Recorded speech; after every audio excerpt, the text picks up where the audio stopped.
Ofisda o'tirib, bismillah deb yana bitta ovqatga qo'l urdim. Bu ovqatimiz ham makaron pavlovskiy, faqat sal boshqachasi. Unga kartoshka qo'shdim. Bilasizlar, makaron pavlovskiyga faqat qiyma bilan piyozni qovurib solishadi. Men unga yengillik qilib o'zimcha endi kartoshka ham qo'shib yubordim. Makaronni qaynatishga solib qo'ydim, qolgan narsalarni tayyor zagodovka qilib, kartoshkam qip-qizil bo'lgandan keyin tarelkaga suzib oldim.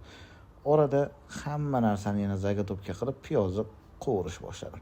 Ko'pchilik piyozni qizartirmayapsanmi deyishyapti. Piyoz qizarib, sap-sariq holatga kelyapti. Prosta orada men bu montajni tez qilganim hisobiga unaqa ko'rinmayapti. Lekin qiymani solib turib, yaxshilab aralashtirdim, sochinroq bo'lsin deb unga pomidor ham qo'shdim. Pomidordan keyin kartoshkani hammasini qo'shib aralashtirib, ziravorlar, tuzlarni qo'shib, norma qilib, joy-joyida qilib yaxshilab aralashtirib oldim. Orada makaron bir-biriga yopishib qolmasligi uchun makaronni shartta olib, suvini to'kib, muzdek suvga chayib oldim. Keyin bo'lsa hammasini joylab turib, ichiga tavadiga qiyma kartoshkalarni solib, yaxshilab aralashtirdim. Sochni, mo'shni makaronlar bir-biriga yopishmagan holatda chiqdi.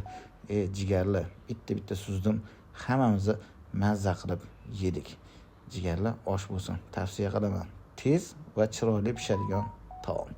Boshinglar omon bo'lsin, charchamanglar.